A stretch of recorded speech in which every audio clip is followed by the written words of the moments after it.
মৰমৰ ছাত্ৰ ছাত্ৰীসকল, মই প্ৰণীতা শৰ্মা। মই ইতিমধ্যে তোমালোকৰ 10ৰ কিতাপখন পঢ়াই আছিলোঁ, 10ৰ ছায়েন্সখন মই পঢ়াই আছিলোঁ। 10ৰ ছায়েন্সৰ মই ফাৰ্ষ্ট চেপ্টাৰটো পঢ়াই আছিলোঁ। এটা ভিডিঅ' মই তাৰ ইতিমধ্যে দি থৈছোঁ, মানে কিছু অংশ মোৰ গ'ল। এতিয়া মই তাৰ ফাৰ্ষ্ট চেপ্টাৰটোৰ মই ছেকেণ্ড অংশটো কাৰণে যিখিনি বাকী আছে তাৰ আকৌ এটা ভিডিঅ' কৰিবলৈ লৈছোঁ। আৰু যিমান পাৰোঁ সহজকৈ তোমালোকক মই বুজাবলৈ চেষ্টা কৰিছোঁ। হয়তো তোমালোক কিছু পৰিমাণে উপকৃত হ'বা, এয়াই মোৰ আশা। ঠিক আছে, তেতিয়াহ'লে মই ক্লাছটো আৰম্ভ কৰোঁ। কালি আমি এৰিছিলোঁ, মই যিটো লাষ্ট ভিডিঅ' কৰিছিলোঁ সেইটোত মই সেইখিনিলৈকে ইকুৱেশ্যন বেলেঞ্চিঙত মই সামৰিছোঁ, ইকুৱেশ্যন বেলেঞ্চিং মই শিকাইছিলোঁ। গতিকে ইকুৱেশ্যন বেলেঞ্চিং ইতিমধ্যে তোমালোকৰ হৈ গৈছে বুলি মই ভাবিছোঁ। তোমালোকে ঘৰত প্ৰেক্টিছ কৰিবা, সেইখিনি হ'ব বুলি ভাবিছোঁ। এতিয়া এটা ৰাসায়নিক বিক্ৰিয়া আমি যেতিয়া ৰাসায়নিক বিক্ৰিয়া এটা লিখোঁ, সেইটো সদায় সন্তুলিত হ'ব লাগিব। এইটো ইতিমধ্যে মই কৈছোঁ। কিন্তু সন্তুলিত হোৱাৰ উপৰিও এটা ৰাসায়নিক বিক্ৰিয়া কিমান অৰ্থপূৰ্ণ কৰি আমি লিখিব পাৰোঁ, সেইটো এতিয়া এটা ডাঙৰ কথা। যে আমি এটা ৰাসায়নিক বিক্ৰিয়া লিখোঁতে তাত এই যে ৰাসায়নিক বিক্ৰিয়াটোৱে মই যোৱা ক্লাছত যিটো লিখিছিলোঁ যে জিংকে ছালফিউৰিক এচিডৰ লগত বিক্ৰিয়া কৰিছে, তেতিয়া জিংক ছালফেট আৰু হাইড্ৰজেন গেছ উৎপন্ন হৈছে। এই বিক্ৰিয়াটো তেতিয়া জিংকে ছালফিউৰিক এচিডৰ লগত বিক্ৰিয়া কৰিছে বুলি কওঁতে জিংকনো কেনেকুৱা অৱস্থাত আছে, ছালফিউৰিক এচিডনো কেনেকুৱা অৱস্থাত আছে, বা এই ৰাসায়নিক বিক্ৰিয়াটোত কিবা ব্যৱহাৰ কৰা হৈছে নেকি, এই কথাখিনি মই এই বিক্ৰিয়াটো চাই মই গম নাপাওঁ। গতিকে সেইখিনি জানিবৰ কাৰণে, সেইখিনি জনাই পেলাই আমি এটা ৰাসায়নিক বিক্ৰিয়া লিখাটো আমাৰ সেইটো সেইধৰণে লিখিলেহে বেছি শুদ্ধ হয় বা তাৰ অৰ্থটো বেছি প্ৰকাশ পায়। সেইকাৰণে এটা ৰাসায়নিক বিক্ৰিয়া লিখোঁতে যিমানখিনি পাৰোঁ আমি তাক সমতুল কৰাৰ পিছত যিমানখিনি পাৰোঁ আমি তাক অৰ্থপূৰ্ণ বা তথ্যপূৰ্ণ কৰিবলৈ চেষ্টা কৰা উচিত। গতিকে আজি এতিয়া মই তোমালোকক এটা ৰাসায়নিক বিক্ৰিয়াত কেনেদৰে অৰ্থপূৰ্ণ বা তথ্যপূৰ্ণ কৰি লিখিব লাগে সেইটো দেখুৱাবলৈ লৈছোঁ। তাতে তোমালোকক এই কিতাপখনত মই যিহেতুকে কিতাপখনো তোমালোকক দেখুৱাই গৈছোঁ, কিতাপখনৰ এয়া মই সন্তুলিত সমীকৰণ এইখিনিলৈকে পঢ়িলোঁ। এইখিনি বা এইখিনিলৈকে মোৰ হৈ গ'ল, পেজ নম্বৰ 5লৈকে মোৰ লাষ্ট ভিডিঅ'টোত আছিলে। এতিয়া মই কেনেকৈ অৰ্থপূৰ্ণ কৰি লিখিব পাৰে কিতাপখনৰ এইখিনিত আছে তোমালোকৰ, যে ভৌতিক অৱস্থাৰ বাবে লিখন কেনেকৈ এটা ৰাসায়নিক সমীকৰণৰ ভৌতিক অৱস্থাৰ বাবে লিখিব পাৰি বা কেনেকৈ আমি অৰ্থপূৰ্ণ কৰি লিখিম। আজি মই সেয়াকে দেখুৱাবলৈ ওলাইছোঁ তোমালোকক। সেয়া দেখুৱাবলৈ যাওঁতে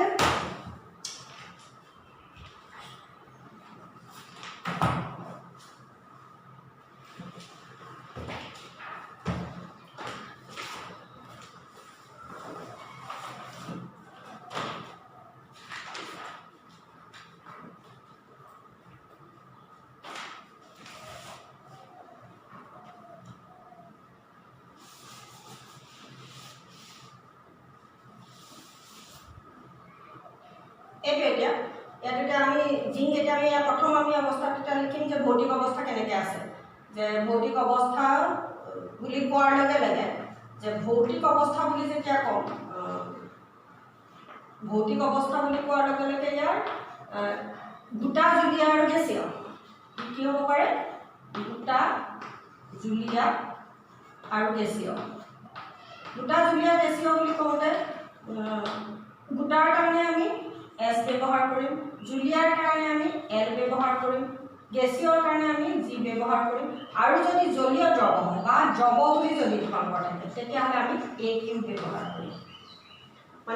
ভৌতিক অৱস্থাৰ কাৰণে আমি এয়া ব্যৱহাৰ কৰিম। এতিয়া এই ৰাসায়নিক বিক্ৰিয়াটোতে জিংকটো হৈছে এটা ধাতু, ই গোটা অৱস্থাত থাকে, গতিকে ইয়াৰ কাষত আমি S লিখিম।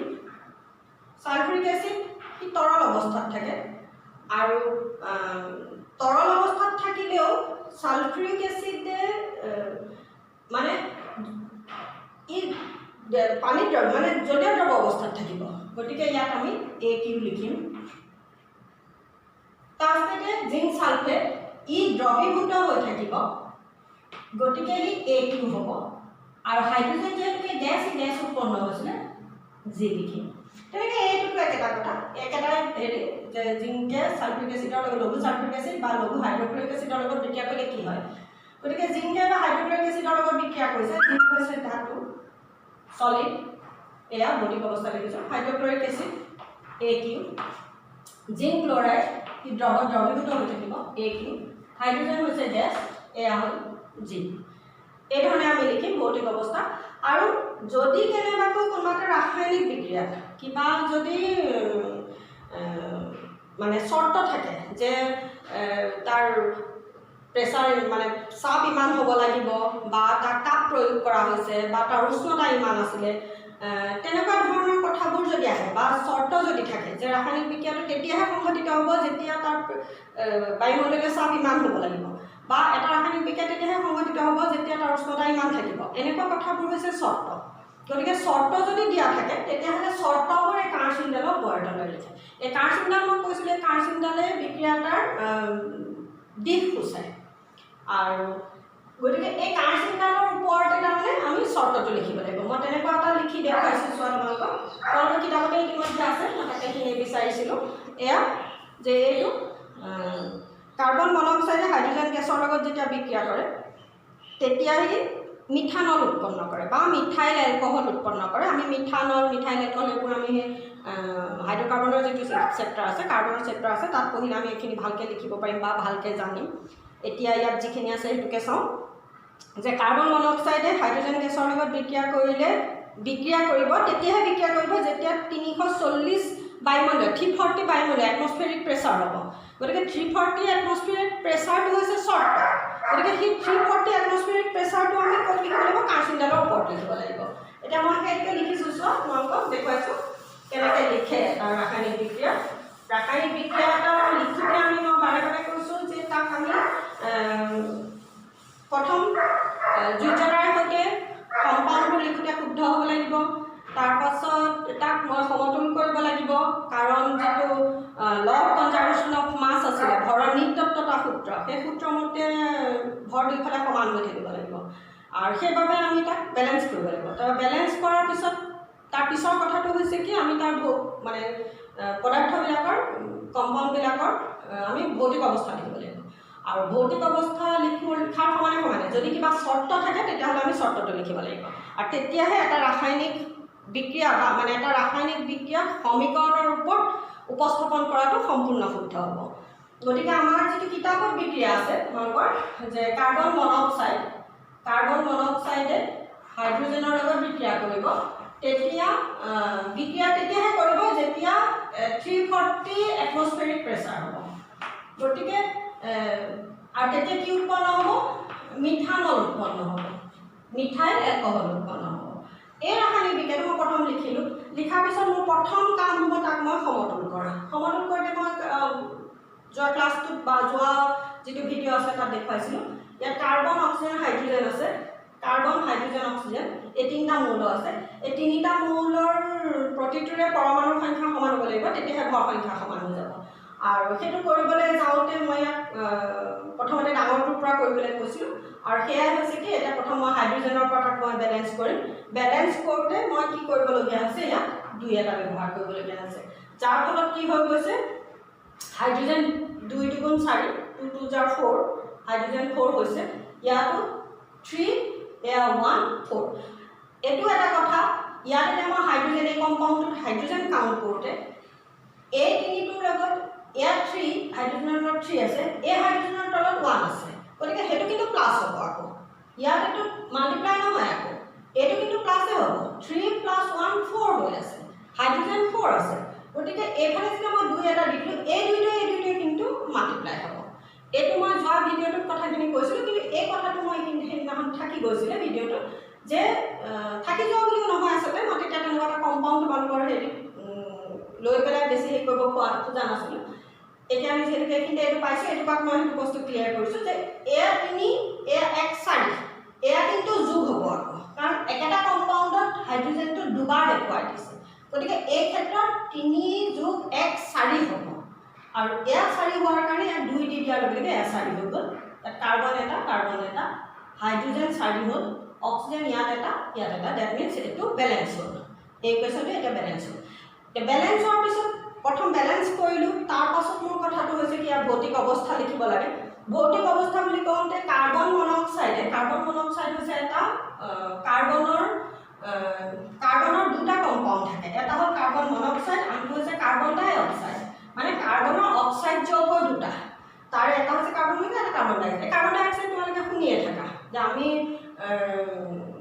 উশাহ নিশাহত আমি কাৰ্বন ডাই অক্সাইড এৰি দিওঁ আৰু ই জুই নুমুৱাত সহায় কৰে এনেকুৱা কিছুমান কথা তোমালোকে জানা বাৰু ঠিক আছে তাৰে এটা হৈছে আমাৰ কাৰ্বন মনক্সাইড এই কাৰ্বন মনক্সাইডে যেতিয়া হাইড্ৰজেনৰ লগত বিক্ৰিয়া কৰিব কাৰ্বন মনক্সাইডটো গেছ গতিকে যি লিখিলোঁ যেতিয়া ই হাইড্ৰজেন গেছৰ লগত বিক্ৰিয়া কৰিব তেতিয়া ই মিথানল উৎপন্ন কৰিব এইটো মিথাইল এলকহল মানে হৈছে লিকুইড গতিকে ইয়াৰ কাষত আমি কি লিখিম এল লিখিম ই হ'ল তৰল অৱস্থাত থাকিব জলীয় অৱস্থাত থাকিব লিকুইড আছে গতিকে ইয়াৰ কাষত আমি এল লিখিম কাৰণ মই ভৌতিক অৱস্থাকেইটা দেখাইছিলোঁ গোটাৰ কাৰণে এছ তৰলৰ কাৰণে বা জুলীয়াৰ কাৰণে এল গেছৰ কাৰণে জি আৰু যদি জলীয় দ্ৰৱ হয় তেতিয়াহ'লে তাত এ কিউ লিখিব লাগে গতিকে এয়া হৈছে কাৰ্বন মনক্সাইড গেছে হাইড্ৰজেন গেছৰ লগত বিক্ৰিয়া কৰাৰ লগে লগে মই মানে এই বিক্ৰিয়াটো এনেকৈ লিখি দিয়াৰ লগে মই গম পালোঁ পঢ়িম আমি এনেকৈ যে কাৰ্বন মনক্সাইড গেছে হাইড্ৰজেন গেছৰ লগত বিক্ৰিয়া কৰিছে তেতিয়া মিথানল নামৰ এলকহল এবিধৰ বনিলে আৰু এলকহল হৈছে তৰল অৱস্থা থাকিব মানে মোৰ ধাৰণাটো হৈ গ'ল আৰু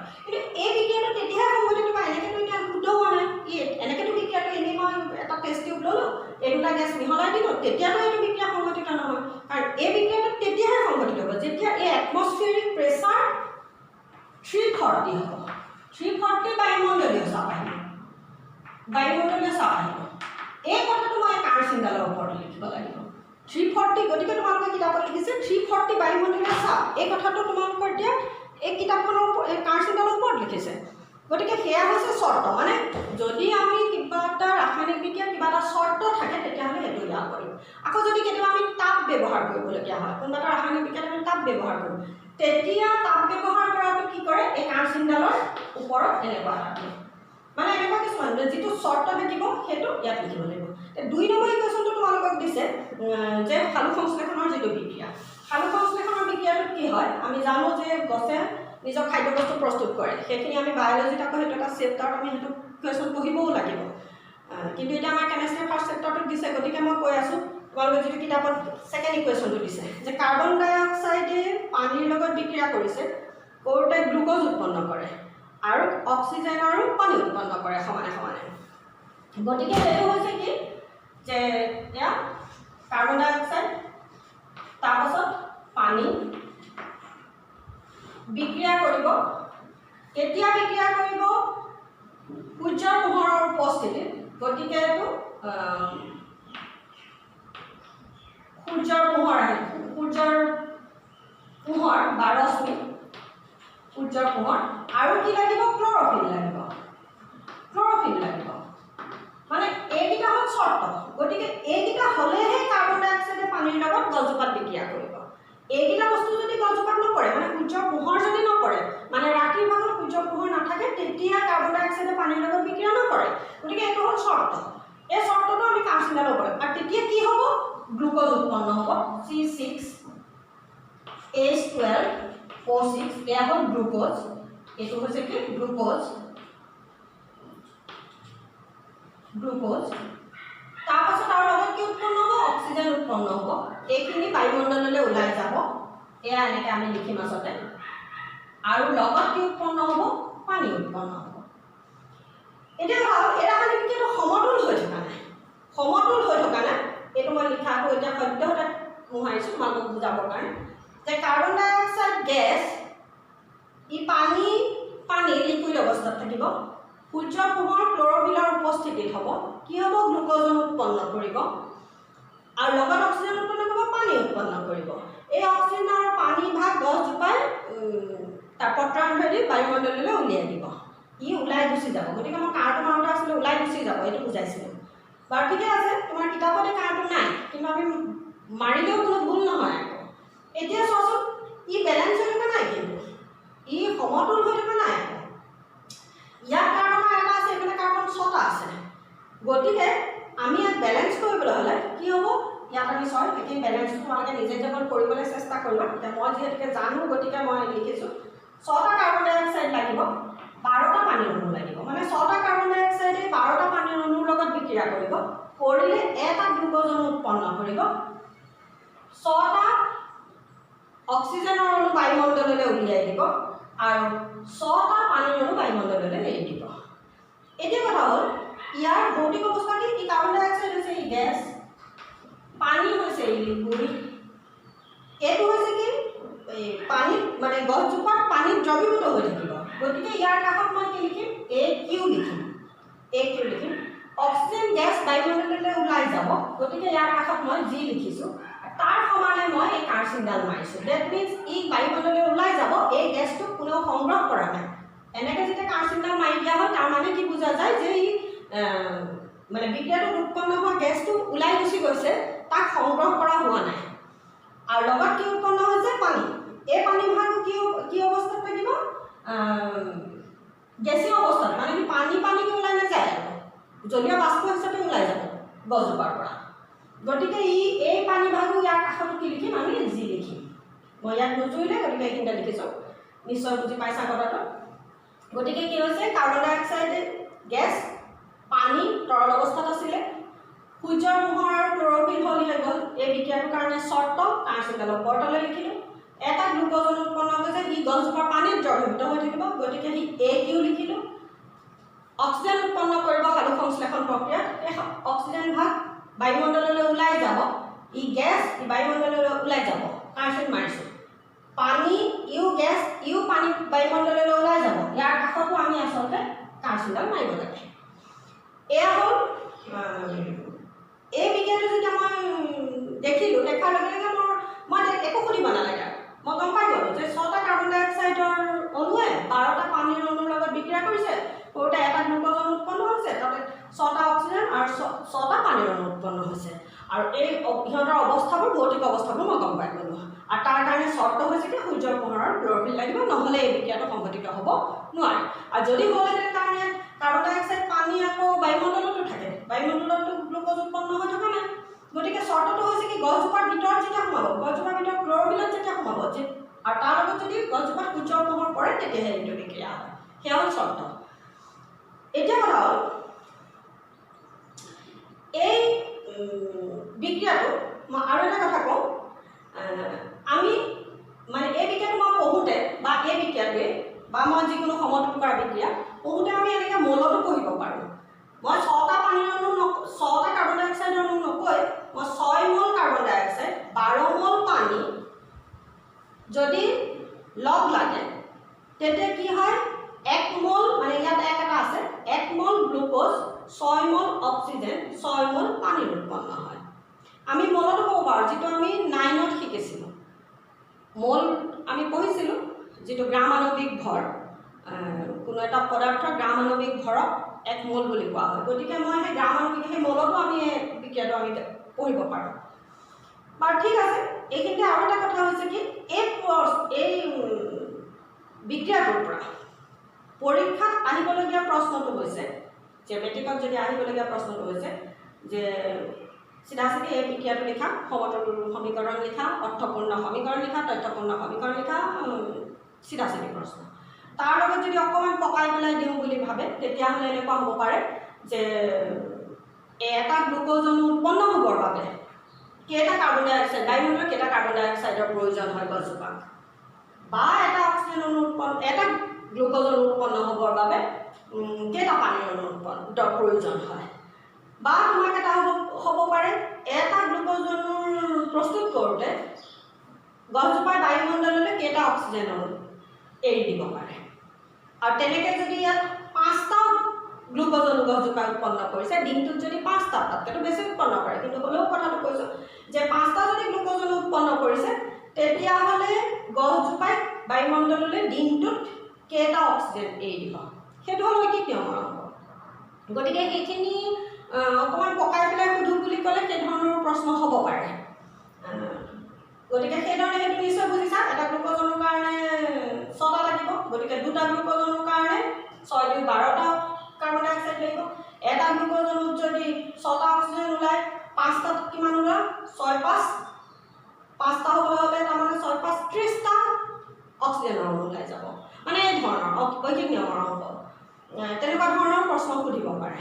গতিকে এইখিনি ভাবিছোঁ অৰ্থপূৰ্ণ সমীকৰণ বুলি কওঁতে বা তথ্যপূৰ্ণ সমীকৰণ লিখা বুলি কওঁতে নিশ্চয় লিখি উলিয়াব পাৰিবা।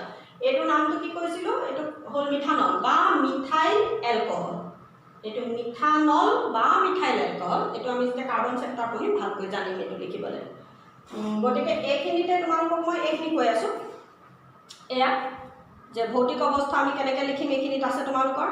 তাৰপাছত এইখিনি চৰ্তবোৰ আমি ক'ত লিখিম, এয়া এইখিনিত পঢ়াই আছোঁ মই। এয়া চৰ্ত লিখা দুটা ইকুৱেশ্যন যি দুটা কিতাপত আছে সেই দুটা মই দেখুৱালোঁ। আৰু ভৌতিক অৱস্থা লিখিবলৈ হ'লে মামৰ ইকুৱেশ্যনটো যিটো ইয়াৰ আগৰ ভিডিঅ'টোত কৰিছিলোঁ, আইৰণে পানীৰ লগত বিক্ৰিয়া কৰিছে, কৰোঁতে মামৰ আৰু হাইড্ৰজেন গেছ উৎপন্ন হৈছে। গতিকে আইৰণে পানীৰ লগত, আইৰণ হ'ল চলিড, যিটো লোহা হৈছে চলিড অৱস্থাত থাকিব, এছ লিখিছে। পানীটো হ'ল পানীৰ লগত বিক্ৰিয়া নকৰে, গতিকে সেইটো এতিয়া মই এইটো যোৱা ভিডিঅ'ত দেখুৱাইছিলোঁ বাৰু। আইৰণে পানীৰ লগত বিক্ৰিয়া নকৰে, জলীয় ভাপৰ লগত বিক্ৰিয়া কৰে। গতিকে আইৰণ হৈছে, লোহা হৈছে চলিড, ই যেতিয়া জলীয় বায়ুমণ্ডলৰ জলীয় বাষ্পৰ লগত বিক্ৰিয়া কৰি, সেইটো হ'ল সেইকাৰণে জি।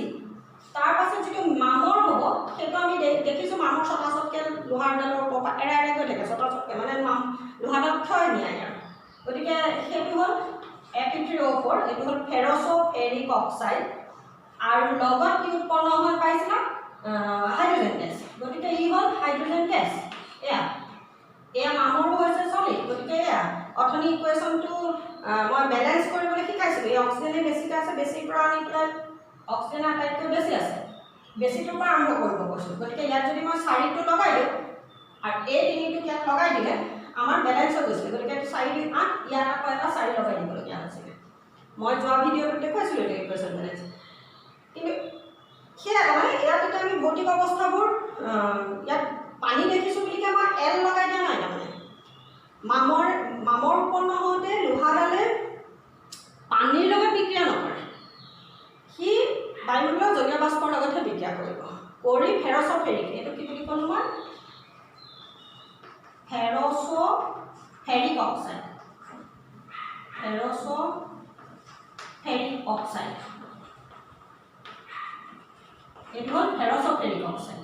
আৰু যাক আমাৰ সাধাৰণ ভাষাত মামৰ বুলি কোৱা হয়। গতিকে এয়া হৈছে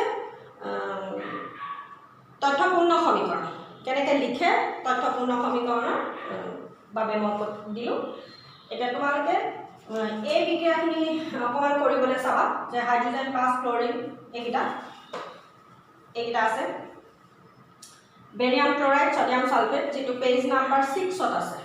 পেজ নাম্বাৰ 6ত যিকেইটা ৰাসায়নিক বিক্ৰিয়া আছে সেইকেইটা চোৱা, মই অকণমান সেইকেইটাকে দেখুৱাই দিছোঁ আজি। পেজ নাম্বাৰ 6ত থকা ৰাসায়নিক বিক্ৰিয়াকেইটা মানে যিকেইটা অনুশীলনী আমাৰ এক্সাৰচাইজ দিছে, তোমালোকক কৰিবৰ কাৰণে দিছে 2 নম্বৰটো। এয়া প্ৰশ্নটো আছে যে বায়ুত দহনৰ আগতে মেগনেছিয়ামৰ পিতাডাল পৰিষ্কাৰ কৰি ল'ব লাগে কিয়? মই যোৱা ভিডিঅ'টোত দেখুৱাইছিলোঁ, দুটাই কাৰণ কৈছিলোঁ, এই দুটা ভালকৈ যোৱা ভিডিঅ'টো চাই ল'বা। তাৰপিছত 2 নম্বৰ প্ৰশ্নটো দিছে তলৰ ৰাসায়নিক বিক্ৰিয়াবোৰ সন্তুলিতৰ সমীকৰণ লিখা। এইটোত অকল সন্তুলিতই কৰিব কৈছে, তাত ভৌতিক অৱস্থা লেখ বুলি কোৱা নাই। যদি পাৰোঁ আমি লিখিম, আৰু যদি নকয় আমাৰ নিলিখিব, আপত্তি নাই, মানে পৰীক্ষাৰ উদ্দেশ্যত মই কৈছোঁ। 3 নম্বৰটো দিছে যে তলৰ বিক্ৰিয়াবোৰৰ বাবে অৱস্থা চিহ্নসহ একোটা সন্তুলিত ৰাসায়নিক সমীকৰণ লিখা। অৱস্থা চিহ্নসহ মানে এটা তথ্যপূৰ্ণ কৰি লিখিবলৈ কৈছে, গতিকে সেইটোত লিখিব লাগিব সেইকেইটা। 2 নম্বৰটো মানে কিতাপৰ কুৱেশ্যন নম্বৰ পেজ হৈছে 6, কুৱেশ্যন নম্বৰ 2, তাত কি আছে 1 নম্বৰটো দিছে হাইড্ৰজেনে ক্লৰিনৰ লগত বিক্ৰিয়া কৰিলে হাইড্ৰজেন ক্লৰাইড। এইখিনি আৰু এটা কথা, হাইড্ৰজেনে ক্লৰিনৰ লগত বিক্ৰিয়া কৰিলে হাইড্ৰজেন ক্লৰাইড উৎপন্ন কৰে কৈছে। এইখিনি মই এটা কথা কওঁ দেই, যে এইটো কোনোবাই পঢ়িব হাইড্ৰজেন ক্লৰাইড, কোনোবাই পঢ়িব হাইড্ৰক্লৰিক এচিড। তাতো এটা কথা আছে, মোক কিন্তু কিতাপখনত হাইড্ৰজেন ক্লৰাইড বুলি কৈছে।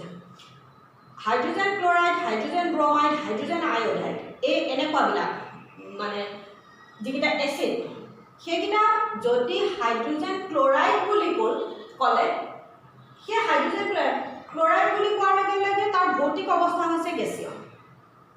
কিন্তু যদি হাইড্ৰক্লৰিক এচিড বুলি কয় তেতিয়াহ'লে সি লিকুইড ষ্টেটত থাকিব, মানে সি পানীত দ্ৰৱীভূত হৈ পেলাই সি লিকুইড ষ্টেটত থাকিব। গতিকে হাইড্ৰজেন ক্লৰাইড বুলি কোৱাৰ লগে লগে আমি গম পাই যাম যে সি গেছীয় অৱস্থাত আছে, আৰু হাইড্ৰক্লৰিক এচিড বুলি কোৱাৰ লগে লগে মই জানিম যে তৰল অৱস্থাত আছে। এটা এটা ডাঙৰ কথা, বহুত মানে জানিবলগীয়া এটা কথা। তো ইয়াত যেনেকৈ মোক বিক্ৰিয়াটোত লিখিবলৈ দিয়া বিক্ৰিয়াটো তোমাক কিতাপত দিয়া বিক্ৰিয়াটোত কিন্তু হাইড্ৰজেন ক্লৰাইড কৈছে, গতিকে ইয়াৰ ভৌতিক অৱস্থা মই যি লিখিম। তাৰ আগতে মই ইয়াত কিন্তু হাইড্ৰজেন গেছে ক্লৰিন গেছৰ লগত কৈছে, গতিকে হাইড্ৰজেন গেছ ক্লৰিন গেছ ইয়াতে এই বিক্ৰিয়াটো যদিও কিতাপত মোক ভৌতিক অৱস্থা লিখিবলৈ কোৱা নাই, তথাপি মই তোমালোকৰ সুবিধাৰ কাৰণে কথাটো বুজাবৰ কাৰণে কৈ আছোঁ। হাইড্ৰজেন গেছে ক্লৰিন গেছৰ লগত বিক্ৰিয়া কৰিছে। হাইড্ৰজেন আৰু ক্লৰিন সদায় গেছীয় ষ্টেটতে থাকে, কিন্তু হাইড্ৰজেন ক্লৰাইড বুলি যিহেতুকে মোক কিতাপত দিছে, হাইড্ৰজেন ক্লৰাইড বুলি কওঁতে সি সদায় গেছীয়। হাইড্ৰজেন ব্ৰমাইড সি সদায় গেছীয়, হাইড্ৰজেন আয়ডাইড সি সদায় গেছীয়, কিন্তু হাইড্ৰআয়ডিক এচিড বুলি যদি ক'লে তেতিয়াহ'লে সি কিন্তু লিকুইড ষ্টেট। গতিকে এইটো মই ইয়াত এইটো দিছোঁ। এতিয়া কিন্তু এইটো সমতুল হৈছে জানো? সমতুলটো হোৱা নাই। ইয়াত দুটা হাইড্ৰজেন, ইয়াত দুটা ক্লৰিন, ইয়াত কিন্তু এটা হাইড্ৰজেন এটা ক্লৰিন। গতিকে আমি কি কৰিম? এই দুইটো যদি মই ইয়াত লগাই দিওঁ তেতিয়াহ'লে কি দুটা হাইড্ৰজেন দুটা ক্লৰিন দুটা ক্লৰিন হৈ গ'ল, সমতুল হৈ গ'ল এইটো মোৰ। কাৰণ তোমালোকক সন্তুলিত সমীকৰণ লিখিবলৈ কৈছে। তাৰপৰা 2 নম্বৰটো কি আছে যে বেৰিয়াম ক্লৰাইডে aluminium sulphate. Barium chloride 2 number লিখিছোঁ, বুজিব পাৰে যে বেৰিয়াম বেৰিয়ামৰ ভেলেন্সি 2 ক্লৰিনৰ 1, গতিকে এনেকৈ লিখিলোঁ এলুমিনিয়াম সালফেট Al2SO4 এলুমিনিয়ামৰ ভেলেন্সি 2 3, এলুমিনিয়ামৰ ভেলেন্সি মানে যোজ্যতা 3, সালফেটৰ যোজ্যতা হৈছে 2, ভেলেন্সি 2, গতিকে এইটো এনেকৈ লিখিলোঁ।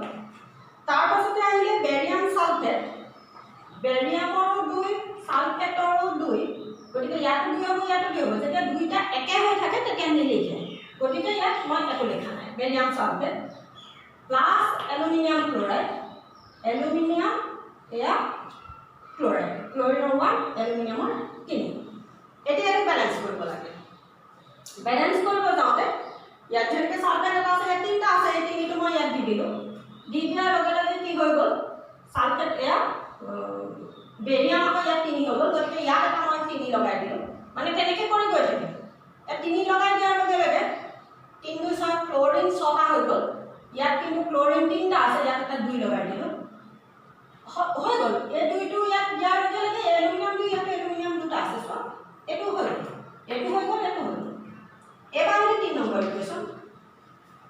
3 নম্বৰটো কি দিছে তেনেকৈ তোমালোকে লিখিবলৈ চেষ্টা কৰিবা। ছডিয়ামে পানীৰ লগত বিক্ৰিয়া কৰিছে, ছডিয়াম পানীৰ লগত বিক্ৰিয়া কৰিছে, তেতিয়া কি হৈ গৈছে? ছডিয়ামে পানীৰ লগত বিক্ৰিয়া কৰোঁতে ছডিয়াম হাইড্ৰক্সাইড এইটো হ'ল হাইড্ৰক্সাইড আৰু হাইড্ৰজেন উৎপন্ন কৰিছে। এতিয়া এইবিলাকৰ ভৌতিক অৱস্থা তোমাক যেনেকৈ কোৱা নাই, মই লিখা নাই, এইটো মই এই হাইড্ৰজেন ক্লৰাইডটো ক'বৰ কাৰণেহে লিখিলোঁ আৰু দেই। বাকীকেইটা যিমান পাৰিবা নিজে অকণমান চেষ্টা কৰিবা। চব কৈ দিলে মানে নিজৰ কৰিবলৈ আচলতে একো নাথাকিব, সেইকাৰণেহে দিছোঁ। আৰু যদি কিবা নোৱাৰা মোক কমেণ্টত জনাবা। এতিয়া কথা হ'ল ইয়াত এতিয়া ছডিয়াম এটা আছে, হাইড্ৰজেন ইয়াত 2টা আছে, ইয়াত এটা আছে, এটা নহয় 2 1 3টা আছে। ইয়াতো যিটো প্লাছ চিন আছে যিহেতুকে 2 1 3 কিন্তু হাইড্ৰজেন এনেকৈ থাকিলেহে মাল্টিপ্লাই হ'ব, এনেকৈ থাকিলেহে মাল্টিপ্লাই হ'ব, পূৰণ হ'ব। ইয়াত এটা, ইয়াত যেনেকৈ যোগ চিহ্ন মাজত আছে, ইয়াত এটা আছে, ইয়াত এটা আছে, এইটো কিন্তু 2 1 3 হ'ব। তেনেকৈ এই মিথানল বুলি কওঁতে ইয়াত হাইড্ৰজেন কেইটা আছে বুলি ক'লে 3 1 4টা হ'ব। সেইটো কিন্তু ভুল নকৰিবা আকৌ দেই বেলেঞ্চ কৰোঁতে। গতিকে ইয়াত এতিয়া কি হৈছে, হাইড্ৰজেন আমাৰ ইয়াত যদি মই 2 এটা লগাই দিওঁ, 2 3 4 হ'ল, তেতিয়া ইয়াত এটা 2 লগাই দিম, 2 2 4 মানে এই 2 3 মানে মই ইয়াত লগাই দিছিলোঁ, তেতিয়া ইয়াত কি হৈ গ'ল 4 হৈ গ'ল। অক্সিজেনৰ 2টা হ'ল, ছডিয়াম ইয়াত 2টা হৈ যোৱাৰ লগে লগে ইয়াত এটা 2 লগাই দিলোঁ। এই ধৰণে এয়া মানে মই কুৱেশ্যন নম্বৰ 2ৰ এই 3টা মই তোমালোকক কৈ দিলোঁ। তাৰপাছতে আহিলে কুৱেশ্যন নম্বৰ 3। কুৱেশ্যন নম্বৰ 3 যিকেইটা দিছে, 2টা দিছে কুৱেশ্যন নম্বৰ 3। এইকেইটা মোহাৰি লওঁচোন।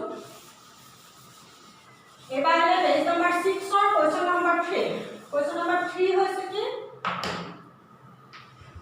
3 যিকেইটা দিছে, 1 নম্বৰটো দিছে কি যে বেৰিয়াম ক্লৰাইড আৰু ছডিয়াম সালফেটৰ জলীয় দ্ৰৱ, বেৰিয়াম ক্লৰাইড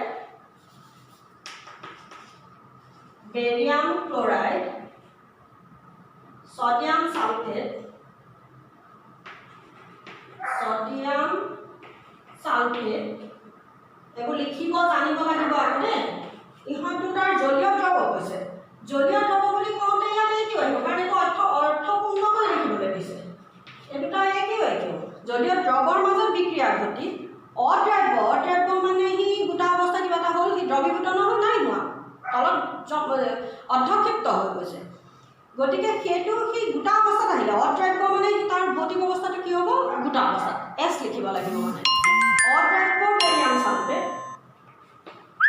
বেৰিয়াম সালফেট অদ্ৰাব্য কৈছে গতিকে মই এছ লিখিছোঁ বেৰিয়ামৰ যোজ্যতা 2 সালফেটৰ 2 গতিকে তেনেকৈ লিখিছোঁ আৰু ছডিয়াম ক্লৰাইড এয়া ছডিয়াম ক্লৰাইড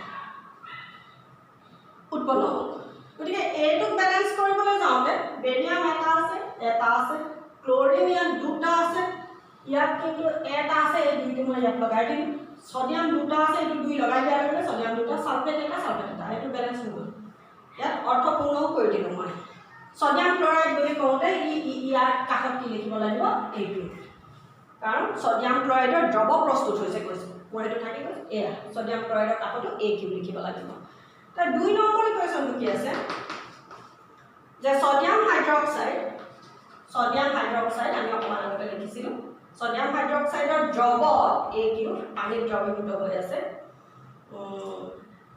জলীয় দ্ৰৱ আৰু পানীত দ্ৰৱীভূত দ্ৰৱ কথাটো একে দেই জলীয় দ্ৰৱ মানেও কিউ আৰু পানীত দ্ৰৱীভূত দ্ৰৱও কিউ কিন্তু গলিত দ্ৰৱ বুলি ক'লে এল লিখিব লাগিব গলিত মানে এনেই গলি গৈছে তাত পানী মিহলোৱা নাই পানী মিহলাই পেলাই দ্ৰৱ যদি তাক কৰা হয় তেতিয়াহ'লে কিউ লিখে আৰু গলিত দ্ৰৱ বুলি ক'লে কিন্তু এল লিখিব লাগিব এতিয়া ইয়াত নাই দিয়া তেনেকুৱাকৈ যদি দিয়ে কেতিয়াবা কোনোবাই কয় বা তেতিয়া কিউ লিখি থৈ নাহিবা দ্ৰৱ লিখিলে এনেই দ্ৰৱ বুলি যদি কৈছে তেতিয়াহ'লে কিউ মানে দ্ৰৱ তাৰ আগত একো নাই লিখা মানে আমি ধৰি লওঁ যে সেইটো জলীয় দ্ৰৱ কিন্তু যদি গলিত শব্দটো কেনেবাকৈ লগাই দিছে তেতিয়াহ'লে কিন্তু কিউ নহ'ব এল হ'ব গতিকে ছডিয়াম হাইড্ৰক্সাইডৰ দ্ৰৱ লিখিলোঁ তাৰপিছত হাইড্ৰক্লৰিক এচিডৰ হাইড্ৰক্লৰিক এচিড কৈছে হাইড্ৰক্লৰিক এচিড বুলি যেতিয়া ক'ব হাইড্ৰজেন ক্লৰাইড ক'লে গেছ হাইড্ৰক্লৰিক এচিড বুলি কৈছে গতিকে সি কিউ পানীৰ দ্ৰৱীভূত সৈতে বিক্ৰিয়া কৰি ছডিয়াম ক্লৰাইড আমি যিটো খাওঁ নিমখ বিক্ৰিয়া কৰি ছডিয়াম ক্লৰাইডৰ দ্ৰৱৰ পানী উৎপন্ন হ'ব কিউ পানী বুলি যিহেতু কৈছে পানী মানে কি কৰিলে আৰু এল তাৰপিছত তাক আমি বিক্ৰিয়াটো সমতুল কৰিলে সমতুল কৰোঁতে কি হ'ব ইয়াত হাইড্ৰক্সাইড এটা আছে তাততো হাইড্ৰক্সাইড নাই দেখা তাৰমানে অক্সিজেন ইয়াত ছডিয়াম এটা আছে অক্সিজেন এফালে এটা আছে এইফালেও এটা দেখিছোঁ হাইড্ৰজেন এফালে এটা দুটা হাইড্ৰজেন দেখিছোঁ ইয়াতো হাইড্ৰজেন দুটা দেখিছোঁ ইয়াত ক্লৰিন এটা দেখিছোঁ ক্লৰিন এটা দেখিছোঁ গতিকে ইয়াত আৰু একো লগাবলগীয়া নাই তাৰমানে এইটো ইতিমধ্যে সি বেলেঞ্চ হৈ আছে মানে একো নলগোৱাকৈ সি সমতুল হৈ আছে মানে কথাটো হৈছে কি 1 মোল ছডিয়াম হাইড্ৰক্সাইডে 1 মোল হাইড্ৰক্লৰিক এচিডৰ লগত বিক্ৰিয়া কৰিলে 1 মোল ছডিয়াম ক্লৰাইড আৰু 1 মোল পানী উৎপন্ন কৰে বা আমি কেনেকৈ ক'ম এটা ছডিয়াম হাইড্ৰক্সাইডৰ অণুৱে এটা হাইড্ৰক্লৰিক এচিডৰ অণুৰ লগত বিক্ৰিয়া কৰিলে এটা ছডিয়াম ক্লৰাইডৰ অণু আৰু এটা পানীৰ অণু উৎপন্ন কৰে মানে ইয়াত সমতুল কৰিবলৈ প্ৰয়োজন হোৱা নাই সমতুল হৈ আছে মানে বিক্ৰিয়াটো যেতিয়া মই সংকেত লিখি গৈছোঁ তেতিয়া সি নিজে সমতুল হৈ আছে গতিকে আজিলৈ তোমালোকক মই এইখিনিলৈকে এইটো ভিডিঅ'ত মই এইখিনিতে সামৰিছোঁ ইয়াৰ নেক্সট ভিডিঅ'টোত মই তোমালোকক ৰাসায়নিক বিক্ৰিয়াৰ প্ৰকাৰ পঢ়াম গতিকে ৰাসায়নিক বিক্ৰিয়াৰ প্ৰকাৰ বুলি কওঁতে কি আছে মই কিতাপখনত চাবা যে সংযোজন বিক্ৰিয়া বিয়োজন বিক্ৰিয়া তাৰপিছতে অপসাৰণ বিক্ৰিয়া দ্বি অপসাৰণ বিক্ৰিয়া আৰু জাৰণ বিক্ৰিয়া জাৰণ বিক্ৰিয়া এইখিনি আমি পঢ়িম তেতিয়া এই চেপ্টাৰটো প্ৰায়খিনি শেষ হ'বগৈ গতিকে আজিলৈ ইমানতে সামৰিছোঁ নেক্সট ভিডিঅ'টোত মই ৰাসায়নিক বিক্ৰিয়াৰ প্ৰকাৰ পঢ়াম